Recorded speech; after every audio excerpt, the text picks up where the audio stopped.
Good evening, one and all, and welcome to Mechanics of the Fourth Wall. Tonight, I'm joined by Antonio Subirats. Do you want to say hello, Antonio? Hello, everybody, and hi, Nathan. How you doing? I'm not too bad at all. We've got a live chat room running, although this show is considerably behind schedule, so hopefully we'll get a few people join us as we start the show off. And we're going to be tackling quite a complicated subject, which is basically people's belief systems and how they're structured through propaganda. And it's something that I've tried to dissect on probably at least half a dozen different video logs explaining things like Illuminati and subliminal programming. And I've never concisely got that idea across. And in a recent exposure of a similar thing, Antonio dropped me a message and said, would you like to do a hangout so we can hash out this idea and get it across to our audience so that hopefully we can pass on some useful information. So where to begin? Something that we've diced up for probably half an hour before this show started, have we not, Antonio? Yes. To put it succinctly is very difficult. This is why people have written books on the subject, and this is why people who work in PR are paid as much as they're paid, because they've learned those things, the techniques, the tactics, the theory behind it. It's a very difficult subject to cover clearly, because it's part of the problem is we're talking about words and we're talking about images, and to describe the images we're using words, so the whole thing becomes very convoluted, but we'll give it a good go. Yeah, with words, I tried to tackle that in a video log that expressed words as being magic spells, and they are in the truest sense of the word. And one of the examples I think I gave to you, it wasn't necessarily in the video log itself, was the example of asking somebody to get you a glass of water. Let's just check the live feeds all going happily. Yes, it is. If you actually just ask somebody with a reasonably wry smile for a glass of water, one will appear. And that in the most truest sense of the word is a magic trick. It's very basic, but we experience magic on so many levels. And the thing that I've always tried to, maybe my motivation is a way of getting it across. So in terms of flat earth, we're given a lie, which is nice and easy to see for most flat earthers when they are presented with it after finding out the earth is flat. And that is the globe. So we see the globe and then go, well, that's obviously a lie. But the mechanics that have been put in place to present that lie are no different to the mechanics for 101 other different things, and they're layers that you'll peel back and essentially assume that you found truth. And we'll get onto red herrings, things like the AE map probably later on. But if we ignore the bear traps, the things that people describe as being hidden in plain sight are not really hidden at all. They're there to be discovered. And upon discovery, you tend to find that the conclusion that you're drawing is very much the conclusion the person who's put the information there in the first place wants you to draw. And I was finding it time and time again with things like Illuminati symbolism and Illuminati programming, which is to say that you come across something like The Incredibles and you watch that movie and see superheroes. It's obviously a suspension of disbelief, but there's also plenty of subliminal Illuminati programming in there. So if you are made aware of this, you then look into what that symbolism has been placed for, or what that symbolism is, and you'll find that Illuminati is all powerful beings and demons, and there's people who, when you look one step further, who are our leaders, who are very heavily involved in this Illuminati worship of the devil, whatever you want to call it. And that's the kind of closing point that most people get to. And that closing point leaves us, or the people that discover this so-called truth, of having the impression that our leaders are actually powerful. And they're not. They're just people. But that programming has been a very complex and pre-thought out exercise. It's very deliberate. And I don't know, where do you stand on the sort of discovery after you peel back the first layer of the onion, Antonio? Well, when I'd say just about all flat earthers were independent researchers or conspiracy theorists on other subjects, and a lot of them will be familiar about the tactics and language and tone and the mechanisms that are employed on the conscious level. There are, you mentioned the Incredibles and our leaders. Now, if you look at Tony Blair and look at David Cameron, now this is in the UK, we have these two leaders. Somebody compiled a comparison of the gestures that they both mimic. They're not natural gestures. This, pointing with your hand like this, is not a natural gesture. Nobody points when they're talking about something. Nobody naturally does this to emphasize their point. This is not a natural gesture. This is, okay? But the leaning on the lectern when they're answering a question and looking away from the person they're speaking to gives the impression that replying to this question is a little bit of a bother, but it's not anything I have to actually focus and be really concerned about. It's a bit of a pesky question. It's insignificant, and I can do it just leaning casually.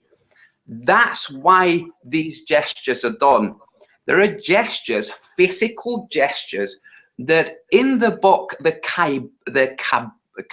Kabbalion, the Bremelin, the Mage, the whole Kabbalah, all of that discusses gestures, things that are done to give an impression. Okay, now all conspiracy theorists now know about the Illuminati and the circling of an eye and all the hand gestures, and we assume that everybody who does those hand gestures is doing them for the same reason. No, this is the Illuminati basically sequestering a whole range of gestures, like, okay, I am actually doing okay to talk about this gesture.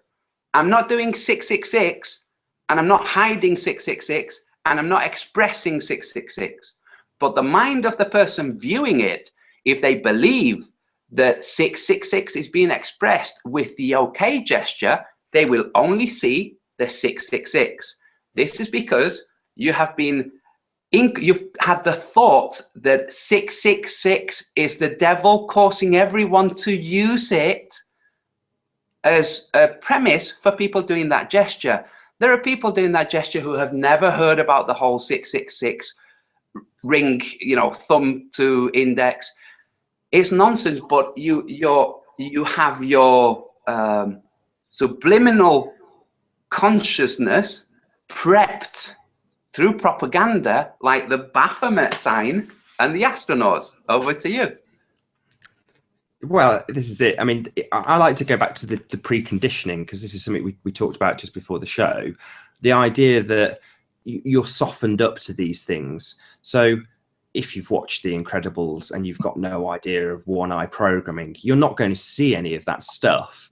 And we were sort of numbing over the idea, weren't we, of playing a very crude cartoon. I've stuck this up on my channel on Nathan Oakley 1980s main front page. And it's from about 4 years ago when I was really heavily looking at subliminal messages. And it's a very crude and direct example of how they hide these messages. And the debate that Antonio and I were sort of having before the show started was whether or not you will actually know what you have seen at an early age. So are you consciously aware, and I know that children watch this show, so we won't describe what it is in graphic detail for the adults, go and have a look. But when you're subject to sexually explicit material that's hidden subliminally, do you actually register it? And I think we both concluded that the answer's no, or at least initially, but the purpose of it is to soften you up so that when you see sexually suggestive material in teenage magazines, you're more comfortable with the idea because you've been softened up to the idea subliminally beforehand. And this ties into subliminal programming for the Illuminati, because it's already been seeded very heavily throughout a lot of the media. You only have to scratch the surface to find it. And it even occasionally gets, as we said at the top of the show, described as being hidden in plain sight. And in reality, I don't think anybody should disagree with me on this point. If you want to hide something, you just hide it. And when it comes to the media, it's too expensive and time consuming to put a random prop somewhere. Or to put it another way, nothing is ever placed on a set or used in a film or whatever without there being a purpose. Somebody's gone out, bought it, paid for it, got receipts for it and registered it, and then placed it in a particular way and lit it. And, you know, in other words, everything is contrived. And contrived doesn't necessarily mean that when there's stuff, quote unquote, hidden in plain sight, that when you find that information out, you've found any truth. Quite the contrary, when it's deliberately hidden so that you will look, scratch the surface, find something out, and assume that what you have found is the truth. And in the case of Illuminati programming, that truth is linked to power. That's the most critical part of it. We are given the notion through superhero movies that the things that are connected to Illuminati are men with lightning coming out of their fingers and, you know, powerful things. And I discussed it with my wife, sort of trying to sum up the show and sum up about probably a good 2-hour telephone conversation that Antonio and I had to get the sort of the main points on a 2 or 3 word the description for the show. And it is so incredibly difficult to sum up the concept that people will be accepting of a first stage of programming. And the only way I could ever link it was quite beautiful, because it's flat earth related, because you can always use the globe.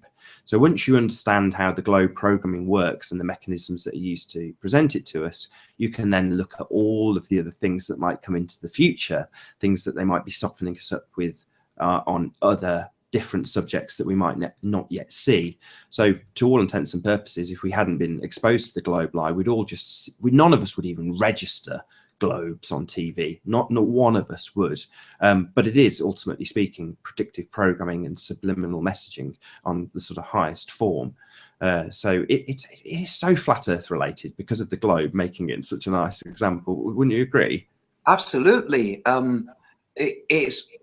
I think it's part of the reason that everybody who understands that the sky's the limit, that we are somewhere plain, somewhere flat.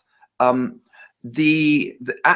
said this to various different people. It's almost like, you know, I don't like to talk about the Bible very much, but it's like the scales falling from your eyes regarding so many other things.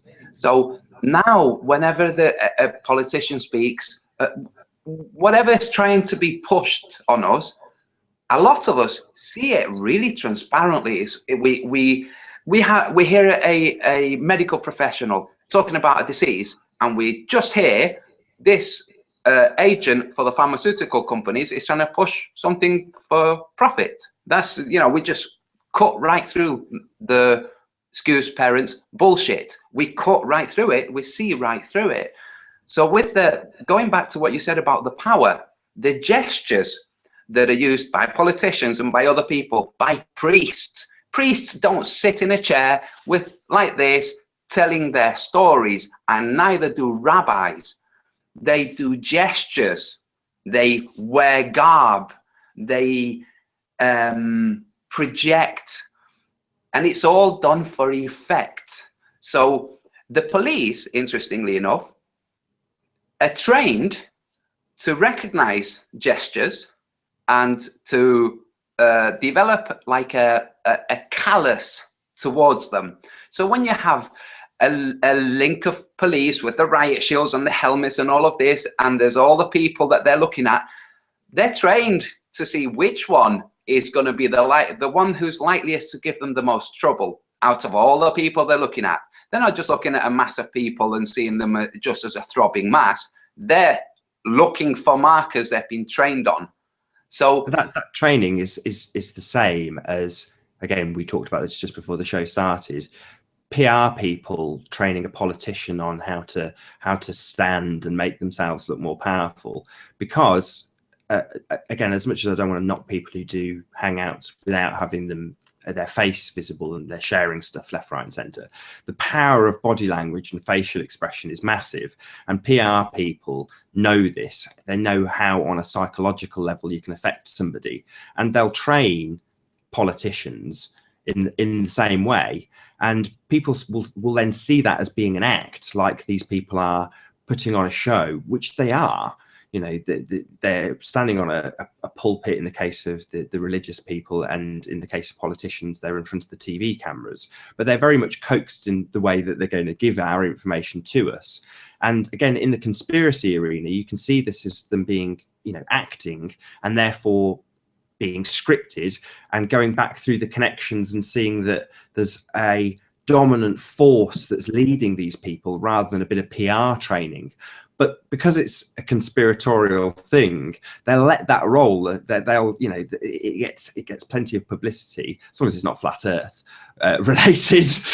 They'll let anything roll. But so, again, if it promotes the globe lie, in case of things like aliens, they'll positively promote it as long as it links back to whatever particular theory they're pushing. In the case of heliocentrism, so they're always getting their body language pushed in a way that makes them seem like actors, and they're not. You know, then the acting thing, when people come to that conclusion, will only again lead you back to power structures and making these people, you know, on an unconscious level, you're back to people with lightning coming out of their fingers.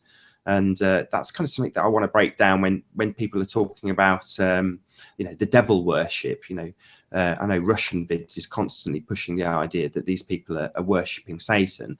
And I think the powers that should not be absolutely love that. You know, they that's the net result that they want. That's why they've put all the information there, so that someone like him can push the idea that they're worshipping the devil, because that gives us the overriding impression that they have supreme power. Yes, absolutely. And when you think about it, the idea that somebody might be worshipping the devil, if you accept without really truly questioning what you're accepting, other people worshipping the devil, you're endorsing, one, that the devil exists and that's why they're worshipping him, and that, you know, it might be a being that's somewhere in the background that could coax you into worshipping him, or doing this 666 symbol with your hand, that it's there in the background. Well, if you endorse that idea, you have to also endorse that between you and this background and there's somewhere else, there's the ultimate creator. Okay, this thing, this devil in the background, I'm convinced it's just an illusion. That they do ceremonies, that they get a sense of power. Well, people get this through straightforward hypnosis. So you can do your own transcendental meditation and change how you feel. Changing how you feel, feeling more powerful or more weak, more vulnerable, more afraid. It's all things that are within your control if you understand it. But if you think that there are entities in the background that could snare you, then you're more prone to seeing the world as something a little bit more threatening, which is part of their game. They want you to see the world as something more threatening, and they push all kinds of things to support that idea. Now, the whole having a religion as a means of communicating between here and somewhere else, I think I see a little bit of charlatanism there. I think you don't need really the religion. It's not like you're going to accidentally go around murdering people because you weren't aware that there was a creator. That could only possibly happen to you if you thought there wasn't. And when you understand that the place we live on was created, it's no longer an option. But for the people out there, and there are flat earthers who do believe in religion as a necessary or as a valuable thing, then, you know, fair enough. But the methods that are used, the the inculcating of beliefs without you knowing that those beliefs have been inculcated. None of us knew that our understanding of the globe was merely a belief. We didn't know that. We thought it was understanding of true knowledge, and it wasn't. It was just a spell, like you mentioned before.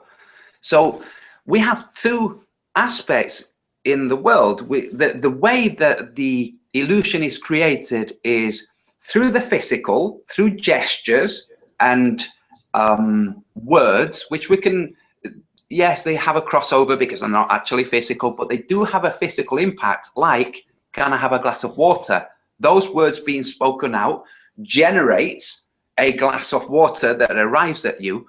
Okay, in simplistic terms, it's just somebody heard you, they got your glass of water.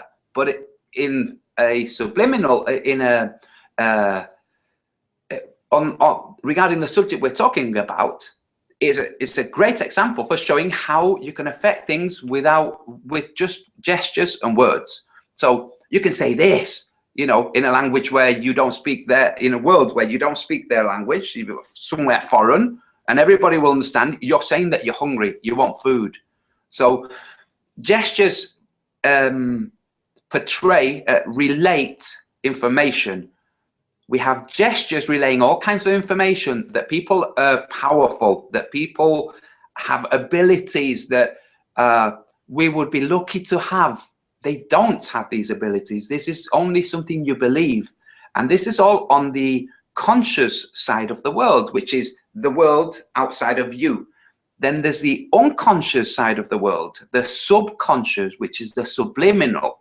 So we have wizards shooting lightning, and we have politicians being powerful. And between the subliminal and the liminal, we make these associations, which is what you're saying. And when you think of somebody powerful, you automatically think of somebody shooting lightning. It's true. You don't think that consciously, but you think the image of somebody shooting lightning is an image of somebody powerful, able to create lightning, or, you know, use magic, and you associate the two. You do associate the two. I've just posted a video where there's a physicist saying that he is a superhero, that he has a superpower. He's actually saying these things. Now, he doesn't, and it's jokey, but he's actually said those words. And then he goes on to explain that he has the power to create things. No, he doesn't. But as in his thread, what he's actually saying, he's weaving a story, which is laying down the foundations for you to believe what he's saying. And this is the whole point of propaganda. And the subject we're talking about is the weaving of beliefs. So we have the practical world where we can ask for a glass of water and that actually has an effect. And we have a non-physical world where words have an effect that we're not aware of. And not just words, but images, which is why when they explain to you about the lunar lander going to the moon, they show you images which weren't filmed. There was no crew there filming anything going to the moon. It's just images for you to accept what you're being told and lay the foundations to your unconscious mind, to your subconscious, that what you're seeing is true. And those images go much further than, when you say images, I'm pretty certain that people will picture rockets going up. And that's not necessarily what we mean by images. So as the astronauts are being prepped, they'll all have photographs taken, which people, again, like Russians and even people like Jeranism, and show you their rings, their Freemasonic rings that they wear. And these are images. So it's nothing to do with the actual traveling to space. That's the overall objective and the context of what they're showing you. But ultimately speaking, they're exposing you to images of rings of power. And these rings of power, again, have been seeded in your mind in a very unconscious way. again, so that if you were to scratch the surface and find that these people are Freemasonic and ultimately devil worshippers, if you want to boil it down that way, you have that image linked back subconsciously to all the programming that you've had planted in your mind through things like the opposite forces of good and God being evil and the devil. And if that's what they're worshiping, it must be all powerful. So then you get back to things like their clothing. You gave an example of priests and their robes. Well, again, the subliminal image that's planted in for lightning fingers, as we're going to stick on that example for the whole show, I can tell, is a guy in the robe. You know, it's the guy with the big robe and he looks demonic. I ripped it off entirely again for another video and started the video log being all demonic in a bathrobe. And as soon as you peel it off, you're just a random bloke. But those images, and it's ultimately costume in terms of rings and robes, are not necessarily something that people will pay attention to until they have lies exposed to them. And those things, again, like any good costume on a set, the PR people have made them wear these things, even if those PR people are portrayed as people laying the rings out on silk cushions at a ceremony for Freemasons. That again reinforces the idea that the ring has power. It's just a ring, it's just a bit of gold. It probably looks quite cheap and funky most of the time when I've seen them. They're horrible. Yes. Well, I remember watching the long, it was a mini series on the Holocaust. And we have the Nazi soldiers with their machine guns and their dress, which Russell Brand got in trouble for pointing out that it was actually Hugo Boss who designed them. So, but anyway, so you have, there was a scene where the Jews were being herded to a train station onto the wagons, and there were these relatively few soldiers considering the mass of Jews. On bullets alone, there weren't enough bullets to kill everybody. If they had just rushed the soldiers, they would have won. Okay, now we understand that they were pre-dosed up with a pacifier, with fluoride. They were all vaccinated before they went on, and they were all docile. Now, I was a child and I was alarmed, and I remember turning to my grandfather and saying, why did God let this happen? Why didn't God just switch off the Nazi soldiers so that everybody could go home? Now, I was an innocent child, but it was a legitimate question. Why did this not happen? Why did God not switch off the soldiers, you know, make them fall asleep or whatever?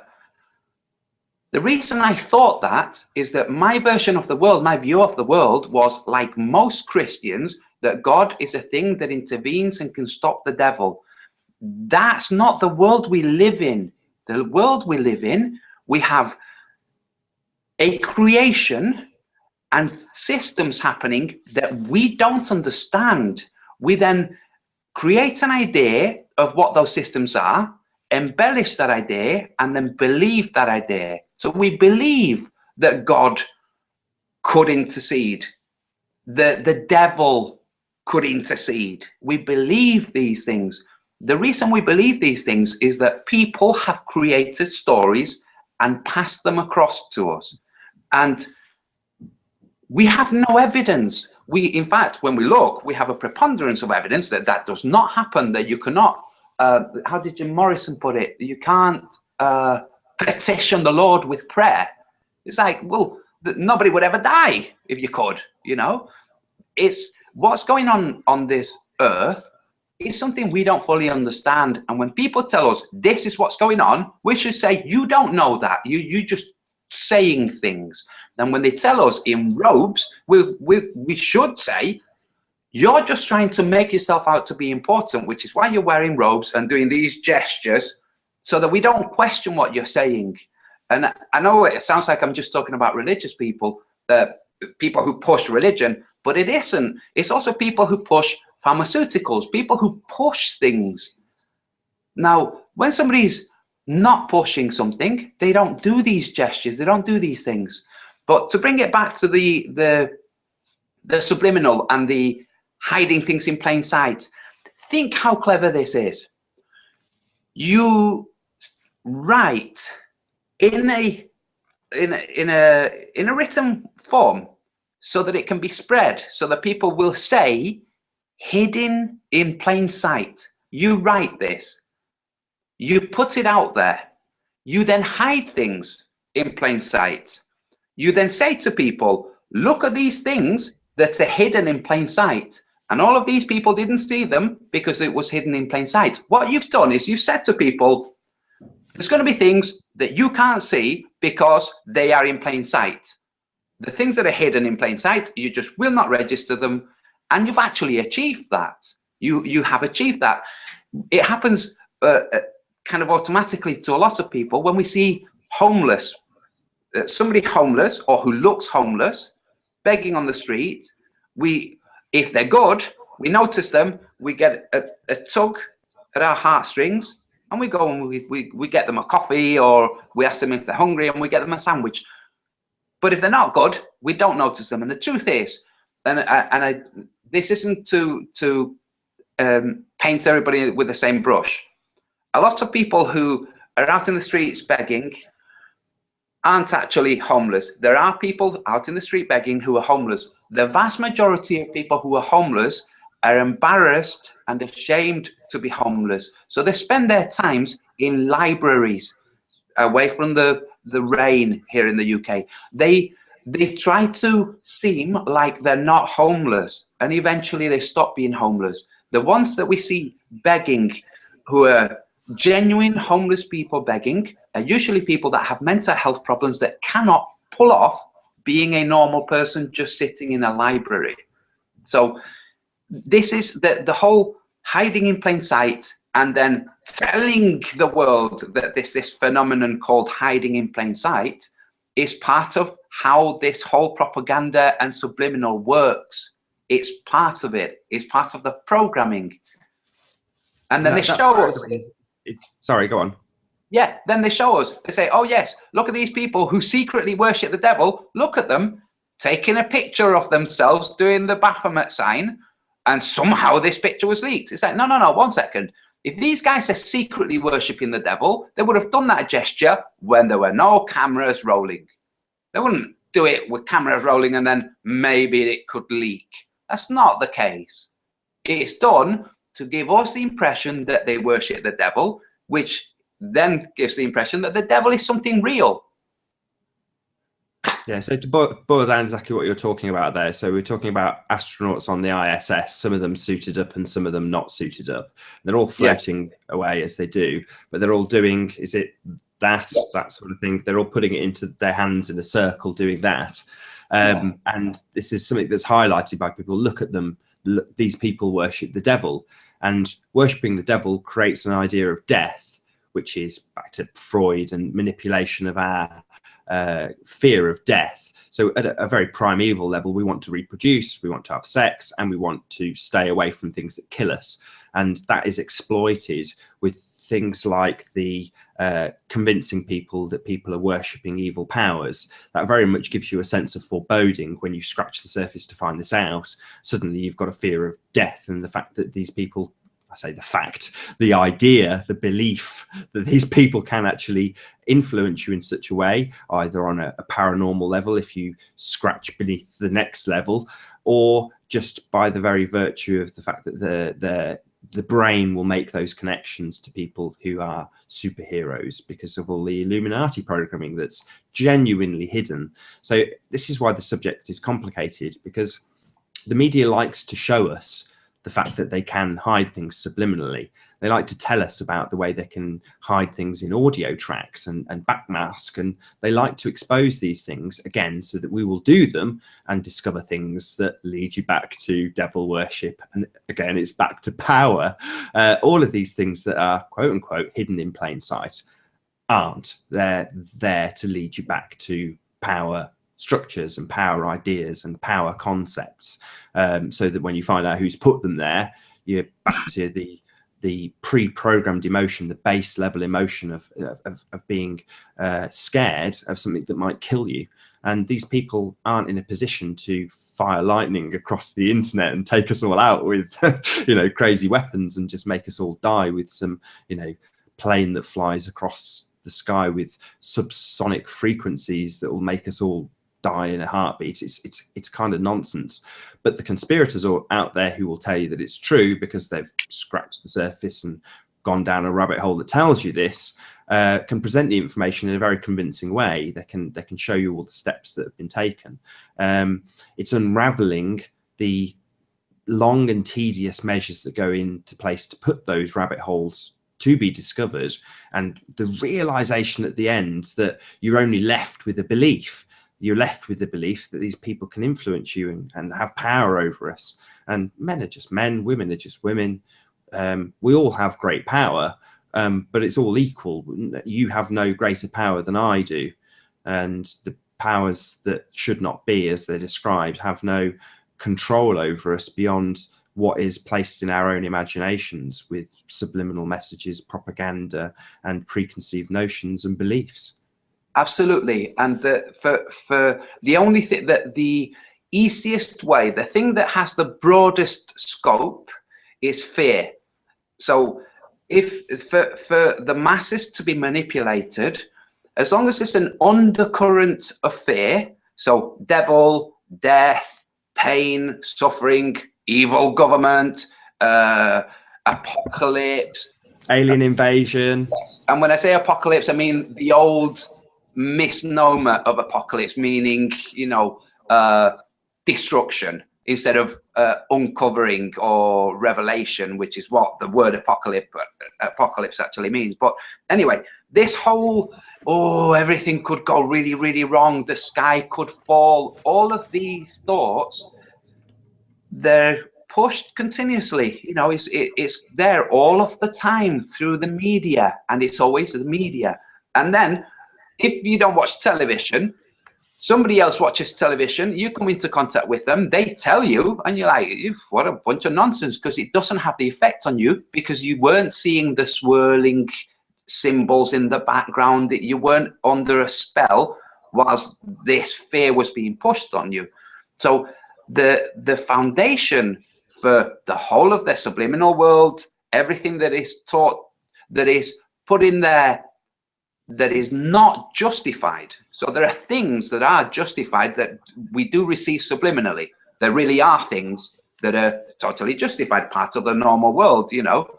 But there are things that aren't. All the manipulative things are put there because the guard, it's like we're prone, we're already extra alert. You mentioned this before we went on with the tree and the tiger. So we're already aware. And we're aware on a very conscious level of things, and we've not noticed that this has left a gap where things can go in subliminally very, very easily. That's why alarm and fear is pushed. It's as simple as that. That's why fear is pushed, so that lots of other things can be slipped in whilst you're busy looking out for something that could kill you. Yeah, some of the best horror movies are based in space. And I think a lot of it just occurred to me, actually, Antonio, that perhaps the very term globe lie has a little bit of a path in itself, in the respect that once you come to the conclusion that we've been manipulated and lied to, again, you have a power structure behind that, and that can only lead to, you know where I'm going with this? Yes. There's always like the rabbit hole, the idea, you know, of going down the rabbit hole. It's like, okay, that's actually an illusion that was created, you know. We don't go down rabbit holes and there's a magical world. It's an illusion, but it's a very good... You're saying the term in itself is a spell?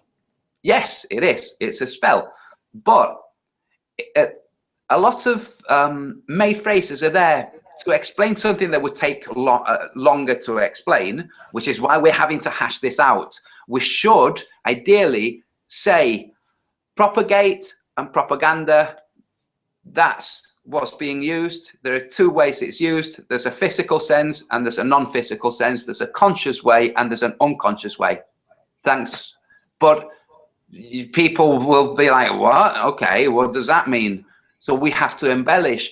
So in the expression down the rabbit hole, it's embellished. It's part of a long story. Now we know the story, so we understand the rabbit hole. But I've said this to David Wise, the end of the rabbit hole with all of the traps and all of the distractions and all is the flat earth. Well, no, actually, the end of the actual rabbit hole is when you wake up, have on the other side, you know, after your death. That's the end of the actual rabbit hole. But in it, from this dimension, it's the flat earth. It's the end of the conspiracies. It's the end of the hunt, not the conspiracies, of the hunt, of the quest for answers. But that's not where the illusion ends. And David Weiss was a brilliant example of this, and I really hope he doesn't take offense if he watches this. But when I was asking about the whys and wherefores of flat earth, he came to the conclusion that it's the people worshipping the devil who are punting this lie. And the more I said to him, well, maybe these people don't have power, there was that cognitive dissonance, that disconnect. He's gone down that rabbit hole and found that truth, that these people worship the devil. Now, again, before the show started, we were dicing up the whether or not that's actually true. In other words, if you ignore whether or not A, they actually worship the devil, and B, whether or not the devil even exists, the programming remains the same and the effect on our emotions remains the same, regardless of whether or not they actually believe that they're the thing they're worshipping. When I like the Bohemian Grove thing. This got me a load of stick when I first tried to put this out there.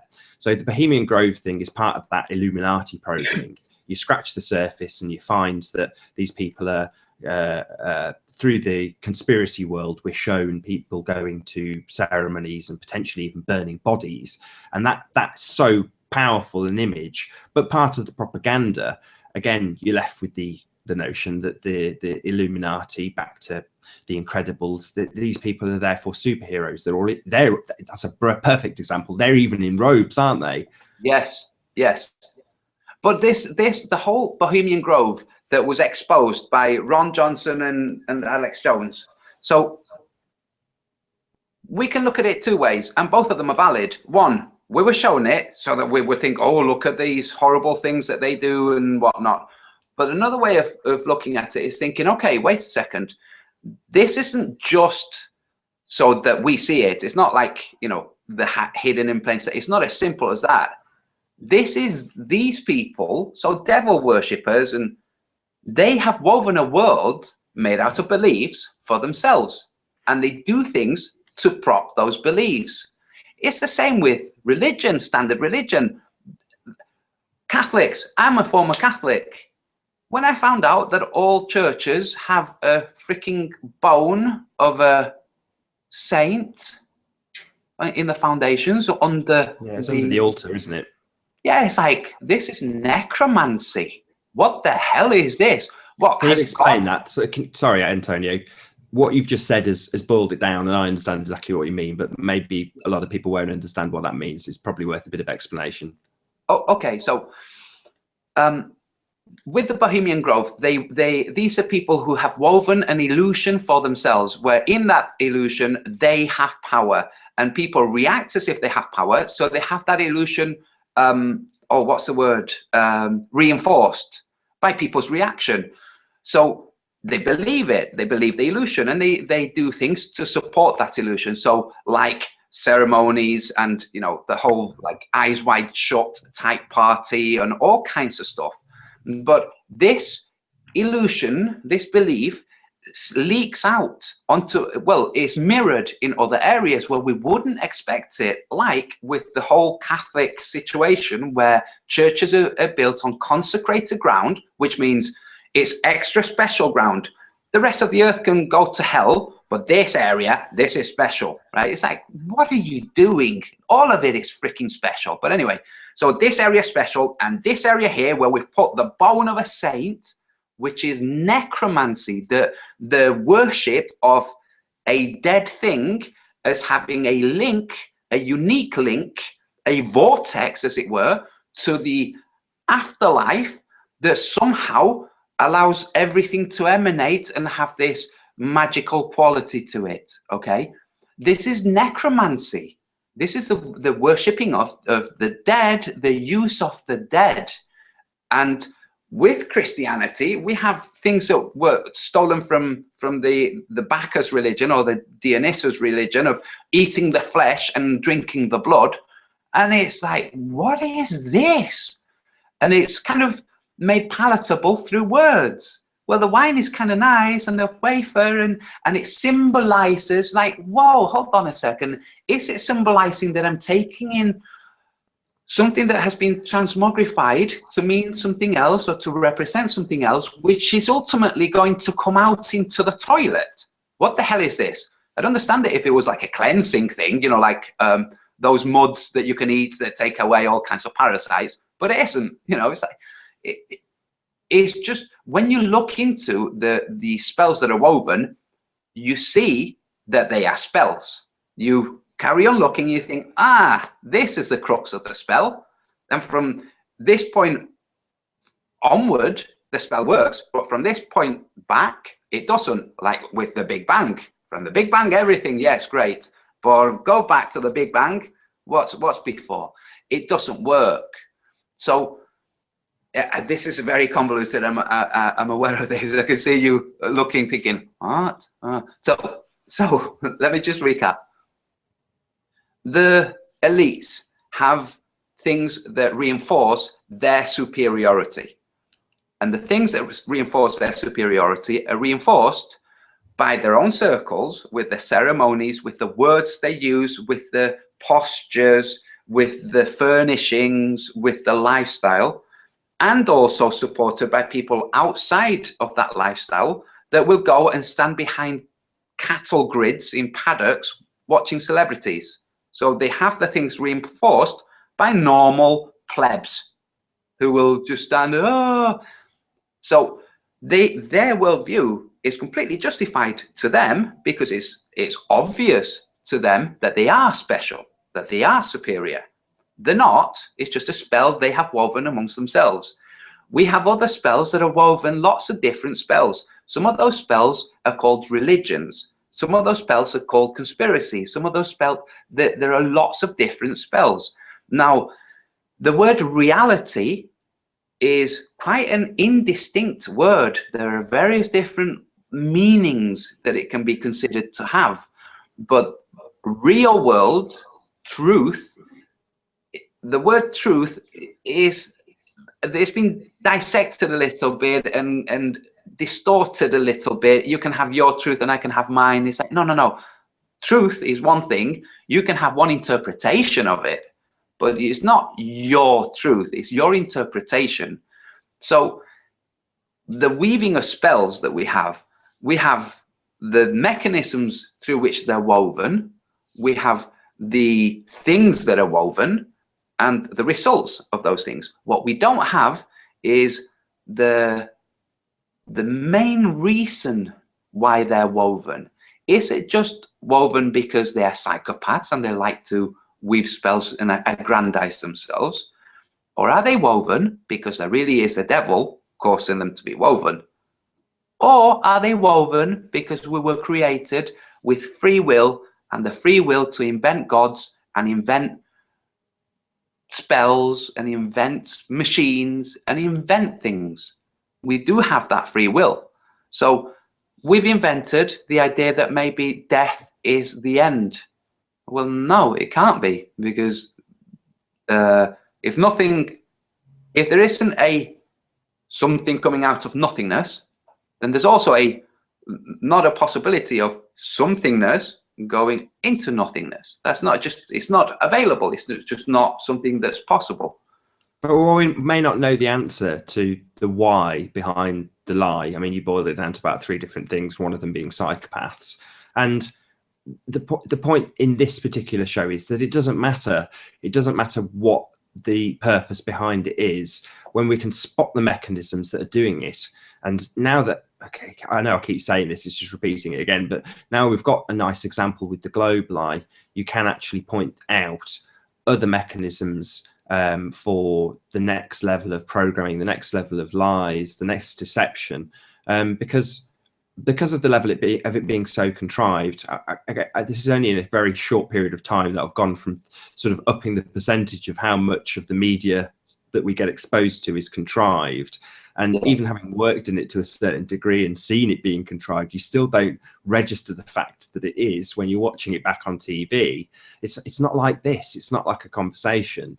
And even this, I've set this room, I've dressed it. You've moved your camera into a position that looks nice. It's still, to a very small degree, contrived, nowhere near the level of the stuff on our televisions and even how the things they like get exposed to the internet. But isn't this part, you're aware of the horns effect and the halo effect? Go on. Okay, so in propaganda and image control, there's something called the horns effect, as in horns, like, you know, a bull has horns, and the halo effect. So if I had some flowers in the background, lovely flowers, they would be acting as a halo effect that would make people think, oh, you know, even not if it, and it's not a conscious thing. If I had a sock, a dirty sock, then you would have the horns effect. You know, people would just be like, oh, you know, it's something that's done visually. So the reason that we have placed things, it's not to give an illusion of order and stuff.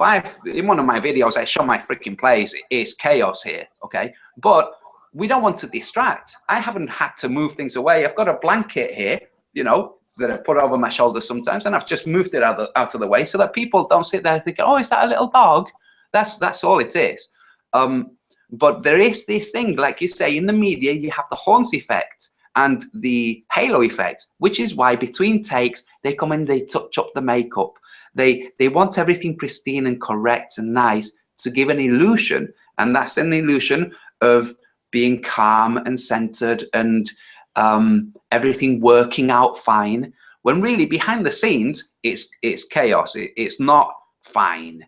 It's an illusion. It's all illusion. So when with propaganda we have the illusion that the Jews are evil, or the Nazis are evil, or the communists or whatever are evil, okay, and you need to do this, and you need to read this, and you need to sign here. Oh, and by the way, we need a little bit of money for this thing over here. And then you need to do this other. The whole point of it was for the, oh, and by the way, we need a little bit of money here. The whole of it was for that. But that bit just slips by. In fact, you'll even justify it. They'll say, we need £5 for this. And do you know what? I'll give you 50. It's like, that's the trick.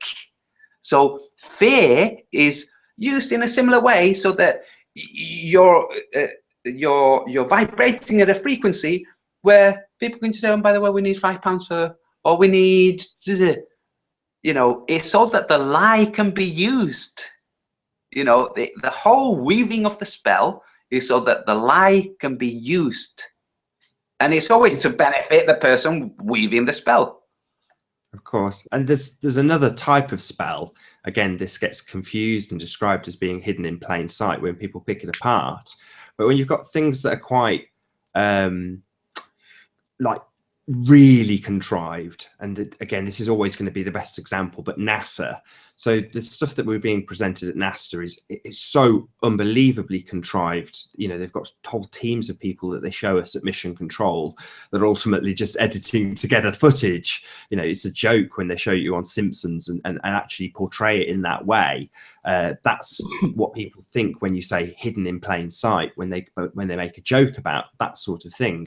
But in reality, the trick, the actual magic trick, is the rocket, it's the firework, it's the smoke and mirrors.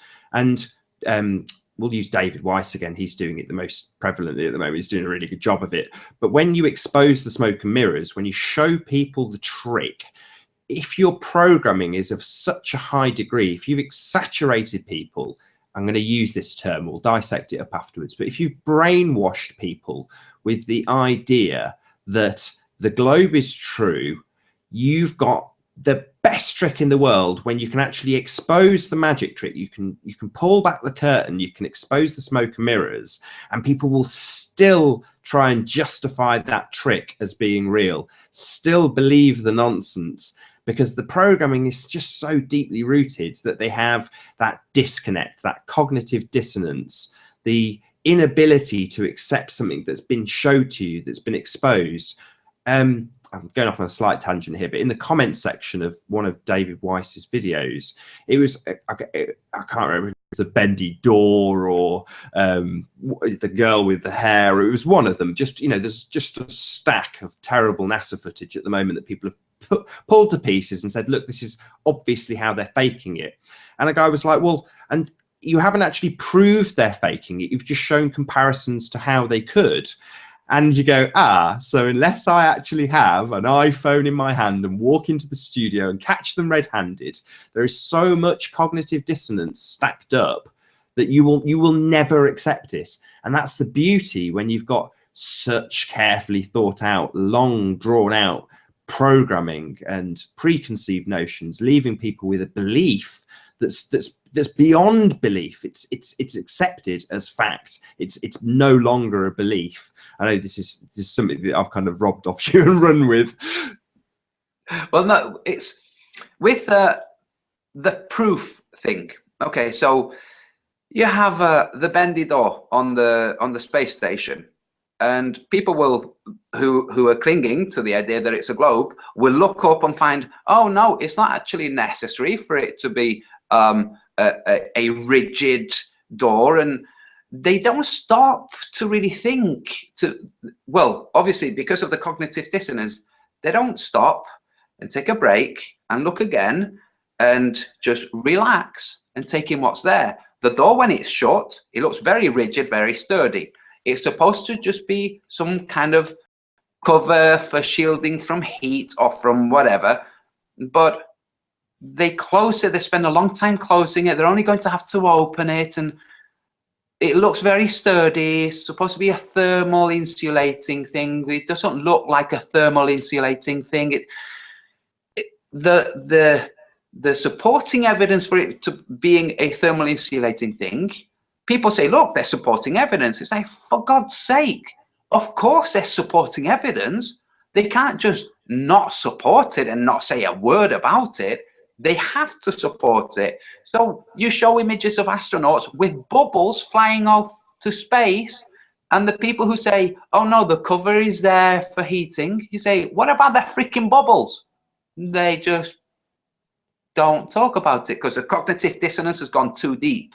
So no matter what proof. Talk about bubbles. Sorry to interrupt you, Antonio. Yeah. But this is another part of truth in plain sight. So part of the clever programming is to actually expose you to truth and reality along with nonsense and fabrication. So on the one side, we've already gone through the lightning out of your fingers, and that is set against a backdrop of space, giving you the predictive programming element of it. But you have the same but opposite when you use things like the neutral buoyancy lab. So they shove it in your face what they're actually doing so that you won't question it or even disregard it. It's like the confession of a killer in their novel before they've done it. It's the same sort of principle. I'm spitballing here. Would you agree? Yes. It's basically all just a way to excuse if caught and a way to support until caught. That's what it is. It's stopgapping is what it is. They can't demonstrate that the space station is actually really there because it isn't actually really there. If it was, it would be, there wouldn't be any flat earthers. People wouldn't understand that the world is flat. We would all think they actually went to the moon in a thing made out of freaking foil, which would have electrified the whole thing when it went through the Van Allen radiation belt, because it would be the same as putting freaking foil in a microwave. One of the people who commented pointed that out. I thought, oh my God, of course, it really was. It freaking, oh. But anyway, with the things they've shown us that are so ridiculously flimsy, and the things they've written to support and produced to support those flimsy things are there just for the globalist people who haven't let go of the globe yet. When we point out at the missing things, like no footage of something actually leaving, no footage of satellites from other satellites. Oh, here's a weather satellite, and somehow there's no satellites going across. You know, there's like, it's all just one satellite. Whatever's shown is only one satellite, or images of one satellite without mentioning what's capturing that image. And when questioned, they say, oh yes, it was a different satellite somewhere else. It's like, oh my God, how can you not see that you're being manipulated into supporting what they're trying to force you to support, which is not for your best interest, it's for their best interest. Then so how do we get this message nice and concise for a flat earther watching this, who totally gets the bits that we're talking about in reference to the globe? How do we make them understand that there's the time travel stuff, for example, that's very much presented in exactly the same fashion? How do we make somebody draw that association so that they can recognize next level programming? Well, this is what I would do. I would say, look for red herrings, or look for similarities.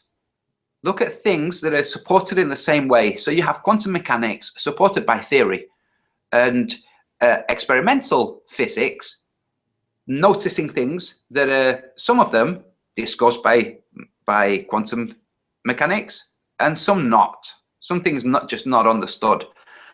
And when you have a theory on anything where it's supported only by further theories, then you have to, you shouldn't just accept it as truth. You should leave it in parentheses, or you know, ...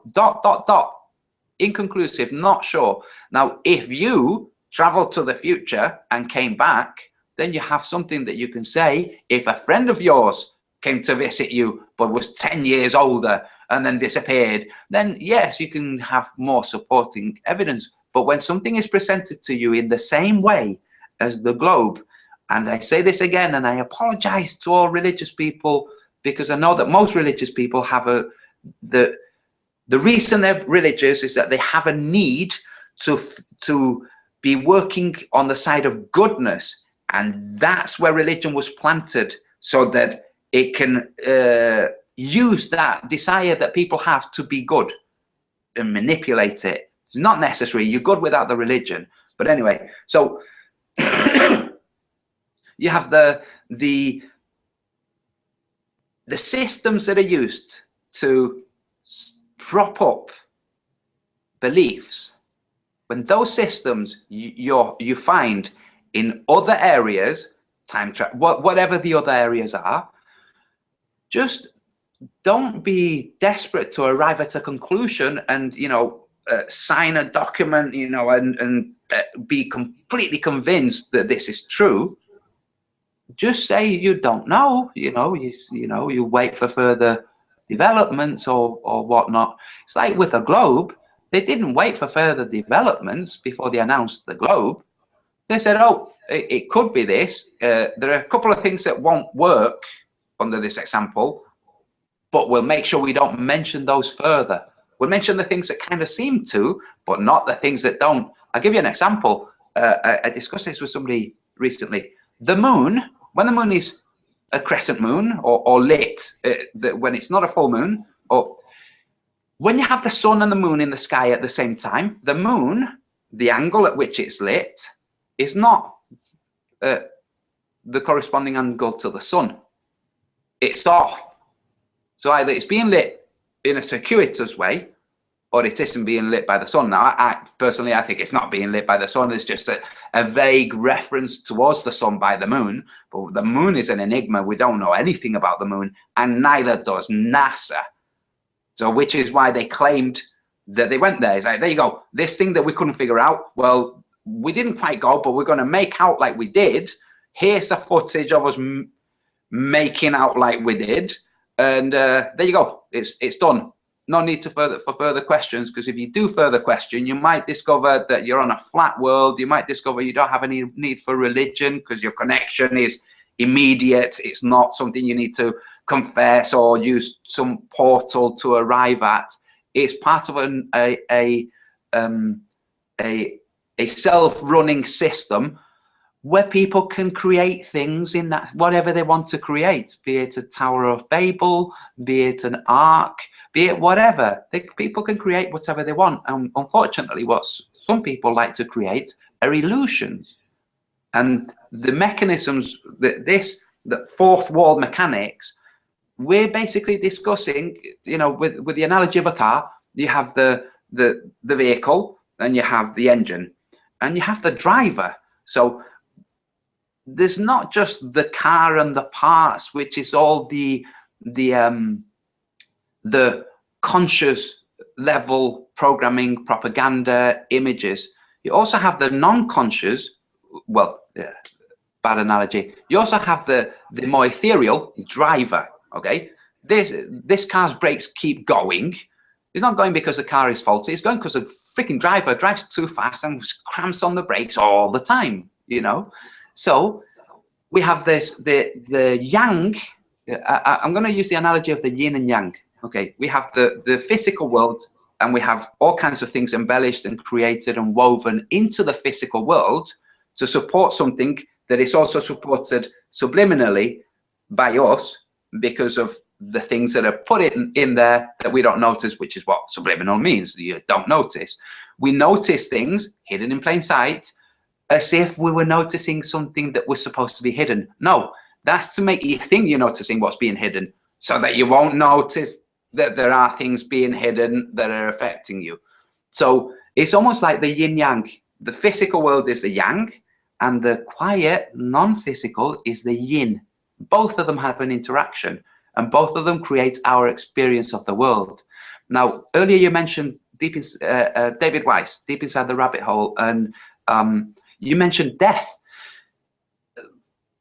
Just suppose we lived in a world where fear wasn't something that was created and embellished and woven, where fear was only something that was used when fear was actually required. Like, you're in the forest and there's a freaking bear. Okay, now fear is required. The rest of the time, you don't need fear. You know, just you look up at the sky, make sure no eagle comes and swoops down and tries to take your head or your baby. But you know, generally, in the natural world, fear is a very limited thing. Okay, we live in this unnatural world where we're removed from nature, and we have this fear continuous. This stress level is high. That the ability for us to be affected subliminally is really, really wide open. In this world of fear, there's this fear of death. In the world where there's very little fear, you have the famous, was it one of the Dustin Hoffman films with the Indians, where the shaman says it is a good day to die, and he goes off and lies down to die, and then after a bit he doesn't die, then he comes back down and says, oh, it will be another day. But you know, there's no worry, because their world wasn't filled with fear. And I agree with the idea that death isn't what we've been told it is. We've been told it's this: either you go to hell, or you're rewarded, or you're obliterated. That's it. That's it. There isn't another option. Say, wow, who's saying that? People who use gestures to tell us. Maybe we shouldn't believe those things. Maybe we should just either wait and see, or see if we can come to our own personal conclusions, and either discuss them with other people as our own conclusions. And if they resonate, or if other people have arrived at the same conclusion, then fine. But not push it, and not say that somebody else's conclusion is false, which is why I keep apologizing to religious people, because I think maybe the idea of Jesus was created for a purpose, and the great mystery thought, you know what, I'm going to use that thing that you created for your purpose, and I'm going to turn it and manipulate it and have it used for good. I'm going to thank you for that idea. I'm going to allow it. I'm going to engage with it so that it does work how you say it's going to work. That's, you know, it's just an idea. Well, the people that control us must have power, and knowledge is power. And I think there's a school of, there's a camp that would say that they don't know anything. They have very limited knowledge. And if you don't know anything and you're on the same level as everybody else that's capable of doing all those things, discussing them and coming to a consensus, you have no control over those people. So even though you don't know anything, it's disaster for them to find out the lie of the globe, because ultimately it leaves them in the same boat as us, knowing the same things, or not knowing. There may be things that we can never find answers to, but that doesn't jive well for control structures. They need to be able to tell us that they know everything, and lead us down very dark rabbit holes if we find out that there's perhaps limited knowledge from these people. They might know nothing. They might know nothing and be just trying to give the illusion of knowledge and therefore power, or they might know stuff that they really keep secret, that they don't explain. We don't know. We can only assume either they do or they don't. If we look for things that reinforce the idea that they don't have power, we will find those. If we look for things that reinforce the idea that they do have power, we'll find those. Exactly. But you can look both ways, and it depends on your bent of mind and your attitude and how you feel that day. If you're feeling a bit unwell, you're going to find more negative things. If you feel a bit better, you're going to find more positive things. Now, part of the chemtrails and poisoning water and stuff is to have people feeling unwell, because we're more likely to find the negative stuff. I think my personal opinion is they do know things. They had Tesla's documents way before they were released, so they do know things that we don't. This is what I think. Okay, when I say they do know, and it sounds like I'm certain about it, I'm just saying I think they do know things. I think part of what they know is that we're on a flat world. I think part of what they know is that we don't die. I think part of what they know is that everything was created, and when we leave these physical human avatars, we go back to source, like back to the one consciousness, back to the goodness, back to the thing that created everything for whatever purpose. I think they know this, and they are dedicating themselves to developing a system where they can be exempt from returning to source. They don't want to return to source because maybe in source they won't have a very good time, because they have to kind of purify themselves from the thoughts they've had and the actions they've done, and not as a punishment that was set up with vats of lava and pitchforks, but just as a thing that is unavoidable for an energy form to be accommodated in another energy form that is positive or benevolent. So the negative, the malevolent, has to stop being malevolent before it can be accommodated and not suffer. They'd rather, the ones that are malevolent would rather not go through that. And I think this is why they're developing systems for cloning, developing systems for transferring consciousness, developing systems like weaving the illusion of the globe to try to have the humanity's mindset already help with the separation in a way that we don't fully understand, using mechanisms we don't fully understand. So I think, well, we know that they tell us something so that we'll be prepared for it, so that we will help manifest it. I think they've told us we live on a globe, there might not be a God, so that we will try to help and manifest that.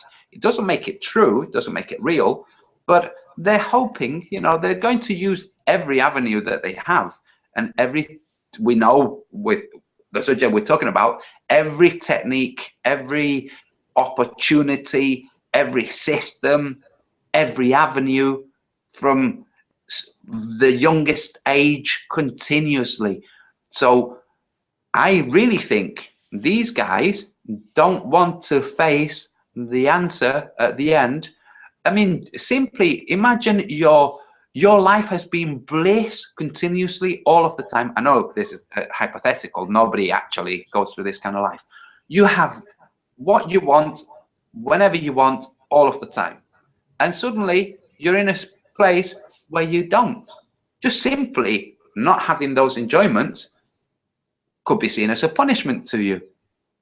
Now, take it the other way around. A life that has need continuously, needs consolation, needs pain relief, needs everything all of the time, and you're now suddenly somewhere where you no longer need those things. Those things are covered.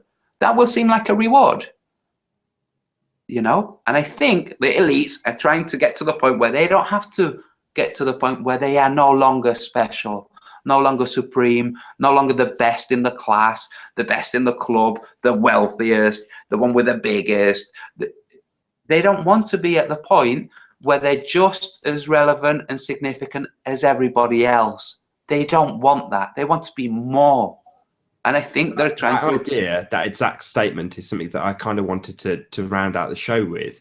I mean, I won't mention the particular person's video that I watched recently, but they were a fairly new flat earther, and it seemed to me the context was being overwhelmed and leaving that person in a state of distress and despair because of all of the realities that come all at once when you discover flat earth are immense. And I can totally understand why it drives a lot of people completely nuts, because of the benevolence that people must feel when they see powers perpetrating such a massive lie. That can give you that's such a scary notion, or you can understand why that would scare the living daylights out of some people.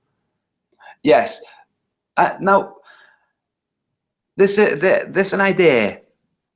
So with 9/11, the first person to question, now when I say the first person, I'm talking 100 monkey syndrome. There was lots of first people everywhere who, whenever you realize it, you're not timing and saying, haha, I realized it on day 17.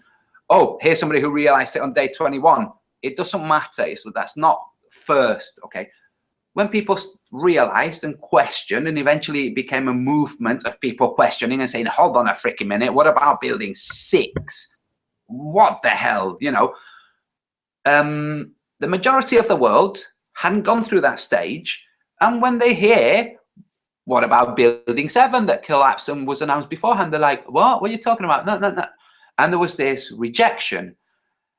Over time, the number of people saying, yeah, do you know what? I think Osama bin Laden had absolutely nothing to do with it. More information has come out. Court papers have come out.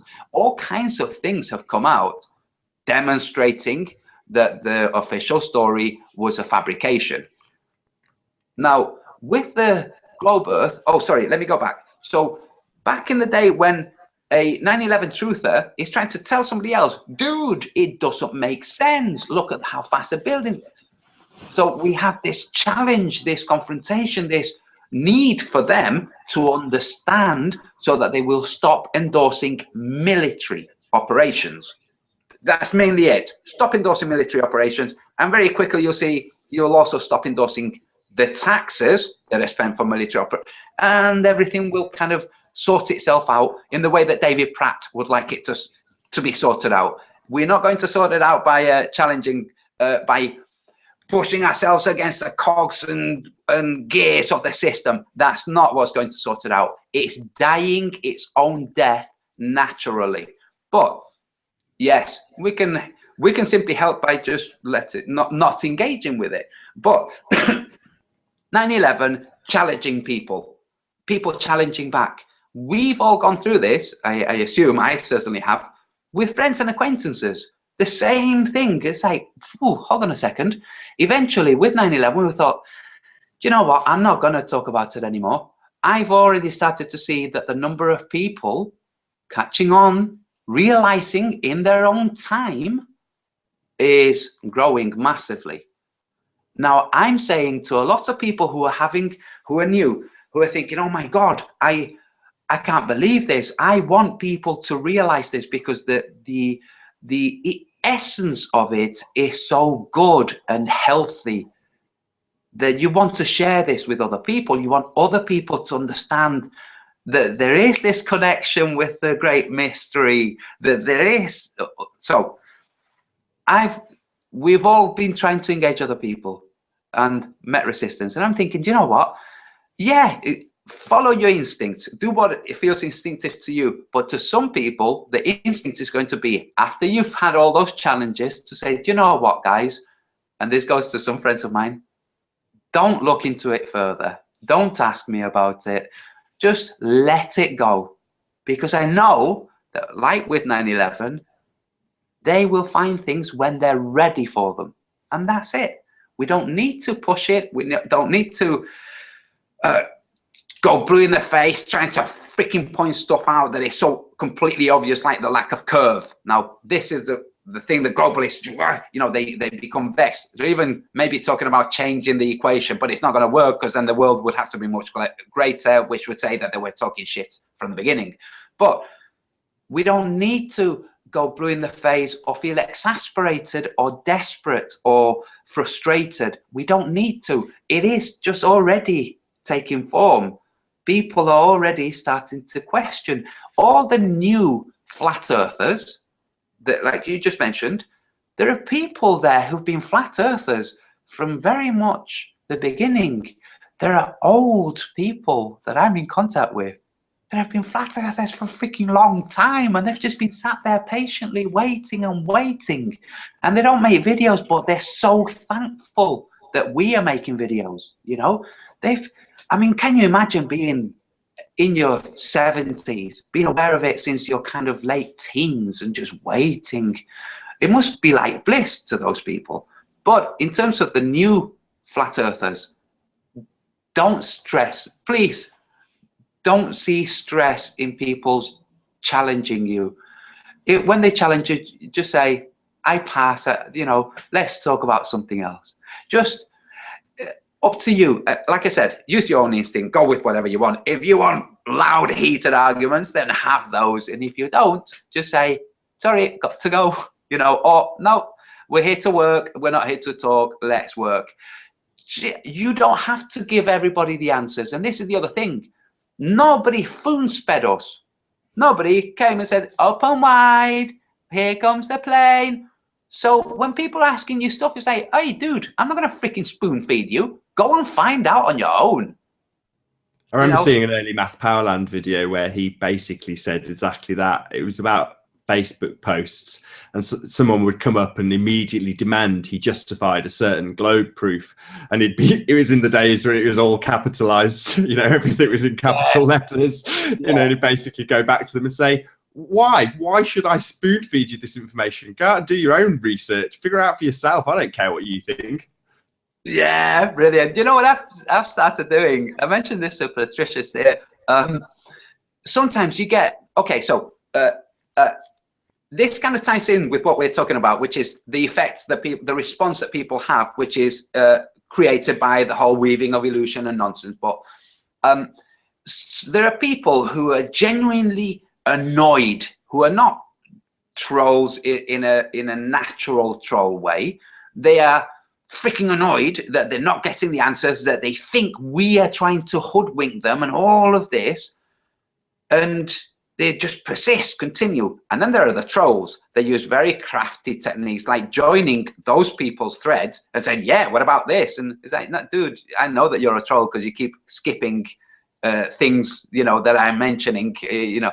So there are tactics that the trolls use. So there are people who appear to be trolls because of the way that they behave. And then there are real trolls that come and engage. Right. With the people who are real trolls, and also the people who aren't, the people who are really feeling like we are all deluded, and they're trying to help us to see that it's a delusion. Okay. Those people, eventually they get annoyed, they get frustrated. And I said this to Patricia Steer, I think one of the best things to say when you're being challenged and when abuse starts being used is to simply reply, does somebody need a hug? And just that. I know the anger. I saw it. I saw it recently. You see it time and time again. But I won't use the expletive, but basically swearing and then saying, you guys will justify anything to prove that the earth is flat. And you kind of think, why the anger? Why? Who cares? If this was a Christian channel although we have spent some time talking about Christians, I don't think we've bashed them in any way, shape, or form. No. And if we were, I was going to say, I have bashed the manipulative side of it that we all know is there. We know that there are elements that are deeply, deeply sinister. But I kind of think I rescued it by saying that I think the Great Mystery could have used the avatar for its own means. Yes. So it's contextual. It's about power and power structures. So you know, but my point is that if this was just a discussion about religious subjects, so like Robin Poe does a Bible session, and if it was just that, you wouldn't dream of going into one of those sessions and saying, "I'm not converted. Why on earth would you be telling me these lies?" You'd just think, "Oh well, you're entitled to your beliefs. I'll go about my business." But people can't. They can't do that. There's just no way. Let's imagine that there is somebody, a group suddenly starts up who really likes Wellington boots. Okay, and they think that Wellington boots are just the best shoe for whatever weather. You can use them as to carry water in an emergency and whatever. Okay, and it was something that just didn't really interest you. Why would you go in there and argue saying, no, Doc Martens are better? It's like, why would you? Just let it go. And if you were a collector of Doc Martens and you felt that passionate and you just happened to be on that video, you might leave a comment and then think, oh, I'll leave a comment and run. And then when someone responds and goes, "You idiot, Doc Martens are a load of rubbish," you might respond. But then when they start swearing at you, you'd give up very quickly and think, oh, sod this. This isn't worth my time. Yes. But the trolls are very good at engaging, but I don't want to give too much time to the trolls, because there are trolls, as we know, that are paid to be trolls, that are paid shills. We call them shills, but they're also trolls. I don't know that. I've got no proof of that. We have guys that are trying to just spouting nonsense. There are guys that do it day in, day out. That much I will concede. Yes, and they use different sock puppets as different people challenging other people. So it is, I don't know. I mean, is it damage control? Who knows? It's not important, because there's no turning the world into a globe. That's not going to happen. Back in the days when there were people, you can't really hide the shape of the earth. This is the thing that I'll give another example, and it's something that I think we vaguely touched on this. But when it comes to things like cloning, we've got cloning going on and we know about it, genuine cloning and research into cloning. Yes.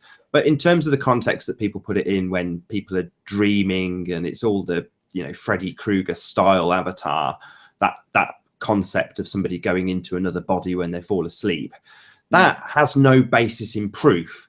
So sometimes early on, when you come across these things, you research them, realize they're complete nonsense, and then start getting a little bit agitated and making a comment.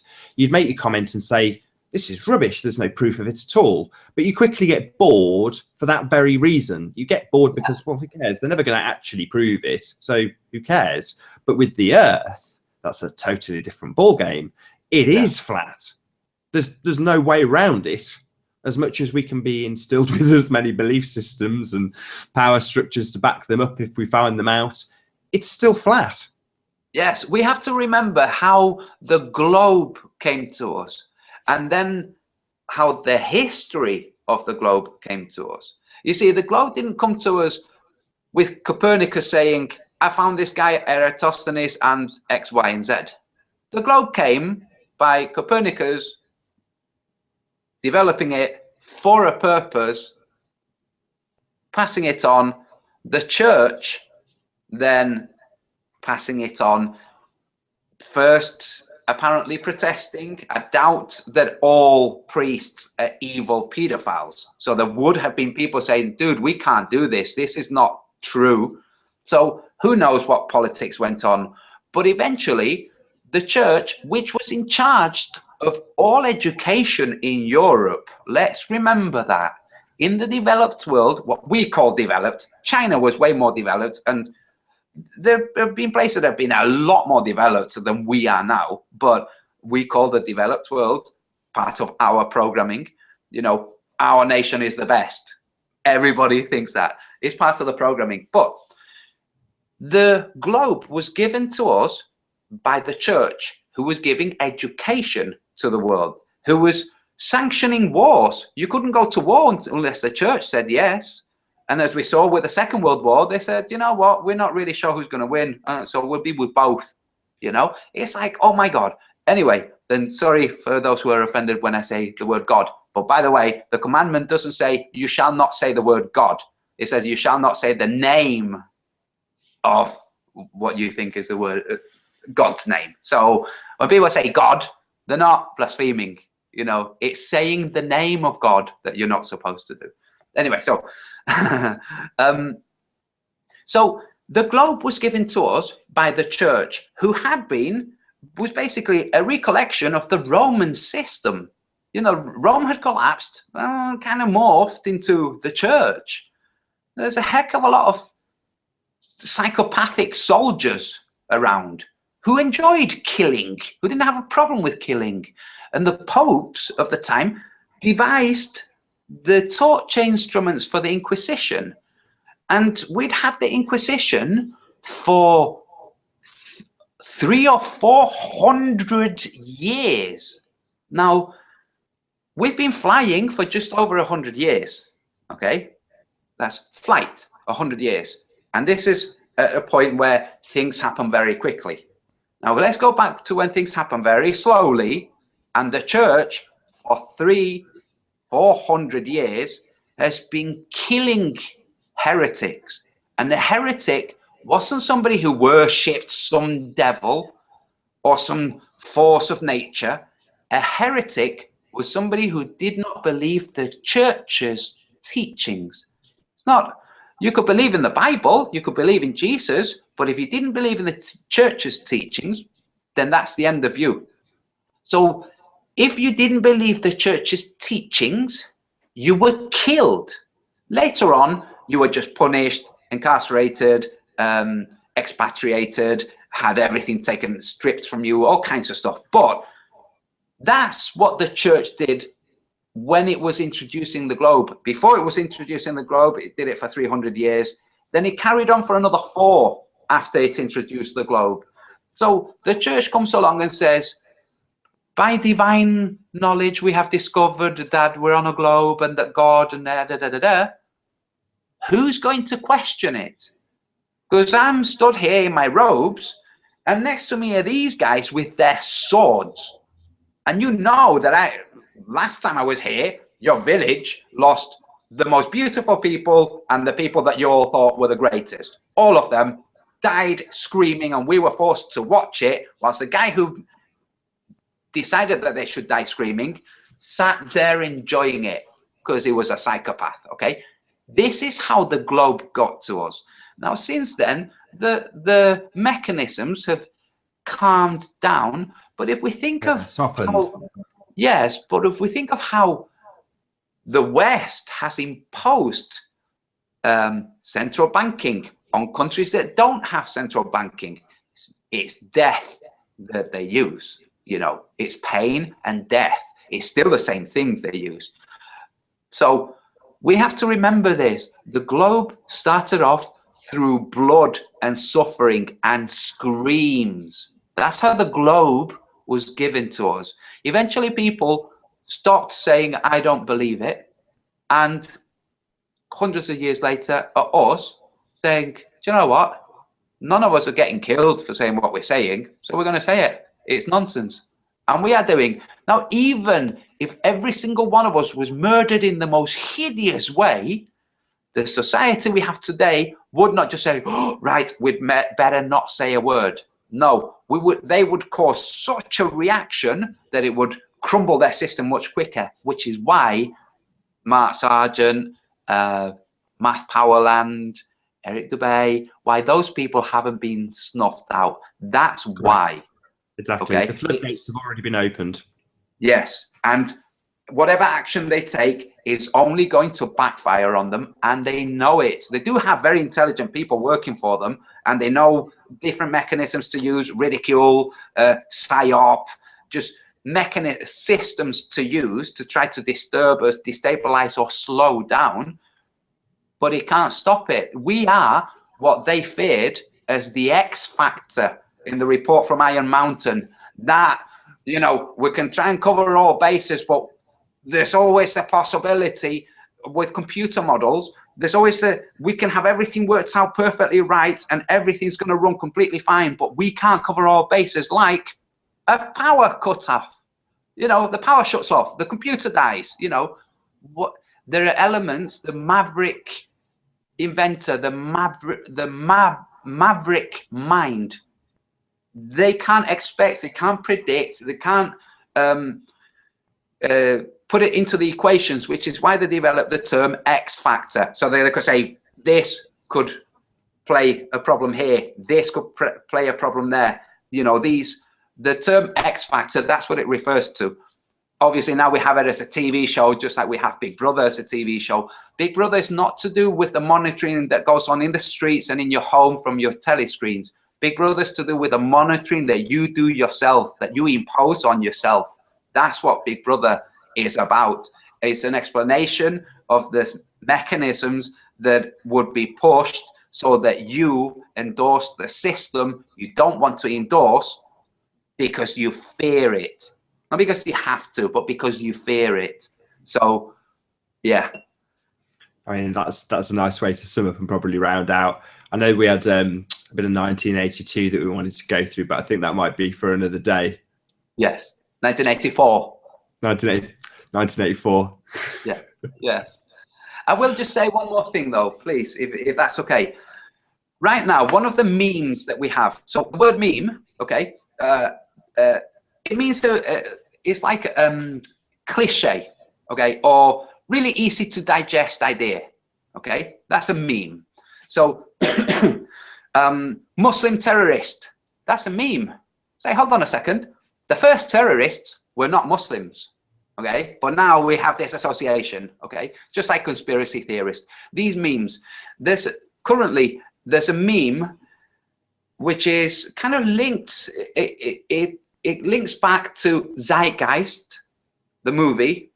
It's to do with how the system will change from a money and commerce and labor for time and money and all this circuitous, never-ending system that we seem to be in, and how it will change, hopefully, one day into a resource-driven economy without the need for money, which is really just a waste of time. You know, it's a promissory note. You could just, it's not necessary. I think eventually, you know, you will receive what you receive merely because you're a human, not because you're a human who does X, Y, and Z. The fact that you're a human would mean that you do X, Y, and Z. And we see this in all communities that develop voluntarism and anarcho-syndicalism. This was the reason for the Spanish Civil War, by the way. The Catalans said, forget the banks, we're going to... So we kept quiet. But right now, there's this idea that if you make money from the flat earth, then you have sold out. It's like, whoa, hold on a second. Look at that. Look at what you're saying. Let's say I'm making videos. Don't make a penny. You make videos. Don't make a penny. That's all right, because we get money from elsewhere. Somebody else makes videos, and they make money from working for a fracking company. Is that all right, that their money comes from a fracking company? Would it not be better if their money didn't come from the fracking company, but instead came from merely doing flat earth videos that other people enjoy, that help other people, that allow other people to help other people too? Wouldn't that be better? So the getting money from flat earthness, it's like, and objecting to that, it's like, hold on, you either object to getting money altogether, in which case you're not allowed to use money to pay your bills, to buy your food, and if you are living completely off the grid in a self-sufficient way, then bravo, you've done it. Unfortunately, not everybody can do that. You know, not only because it's not possible for some people, like literally not possible, but also because there are mechanisms set up by the bad guys to stop people doing that. You can't just go off into the countryside and build yourself a place. They'll come and arrest you. They'll pull it down. You know, it's just, let's be realistic. So I'm saying the whole idea that you have to challenge the idea of money in order to kill the system is one of the memes that is put out there, okay, is to help recognize the monetary systems, is to help recognize who's trying to set up a revolution, you know, what kind of language they're using, and is to put systems in place to undo those, to react to those attempts. We don't need to challenge the system. We don't need to try to not use money to kill the system. We will be doing that naturally. Some of us already are doing that naturally. I know a couple of people who are engaged in doing things that are very, very kind for free. They're labor intensive, you know. So it's already happening, but it's not by deciding that you will make your money some other way so you can survive, so that you can make videos for free. That's not, or interviews like Patricia Steer and Mark Sargent, you know, that people have been saying they're going to get money for their interviews and stuff. It's like, hold on, look into it. What they're doing is everything that they've been doing for free, they're still going to be doing for free the same way. And they're also going to be doing something else that you don't know anything about, that they haven't been doing, so you haven't engaged with. And that's going to be free too, unless you want the archive. If you want the archive, then you can pay for it. How can somebody object to that, you know? I think your first example was a lot more pertinent. I mean, when you point it out that a guy could be working fracking, and instead he says, well, I won't frack, or whatever, I won't do the fracking. Instead, I'll make flat earth videos and make my money that way. That seems far more noble. Yes, but somehow there are people who think, no, you should be doing absolutely nothing that supports the money system. It's like, dude, we're not supporting the money system. We're using the money system because it's here whilst it dies. When it's died, it will be gone, and it won't be replaced by a chip. It won't be the number of the beast, because that's predictive programming. It won't be everybody has a chip and all of that. That's not what's going to happen. What's going to happen is eventually money will become some kind of coupon or some kind of card or some kind of something, and eventually it will phase out. In 2,000 years in the future, we're not going to have credit and cards and banks and stuff. That's not how it's going to work. And it won't be because the Georgia Stones, you know, wiped us all out. Implemented. No, it's just not going to be how it happens, because right now we know that the world is flat. We know this. We know that the habitable areas of the earth, the percentage of those habitable areas that are actually populated is 2%. That includes all of the roads through the countryside. So by populated, it's not just where people live, it's anything that's covered in concrete in terms of, and anything that's used for agriculture, all the farming, all of that, 2% of what's there. So this illusion of running out of resources is another idea that was pushed out there. The one thing they're not making any more of.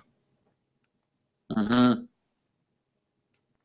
All right, I reckon we should wrap it up right about there, Antonio. Okay. Fantastic. And I should give you credit because you came up with the title. So this has been Mechanics of the Fourth Wall with Antonio Subirats and myself, Nathan Oakley. Let me just say, for anybody watching, he's giving me credit, but no, all that happened was I saw what Nathan was doing. I saw that it's a difficult subject to cover.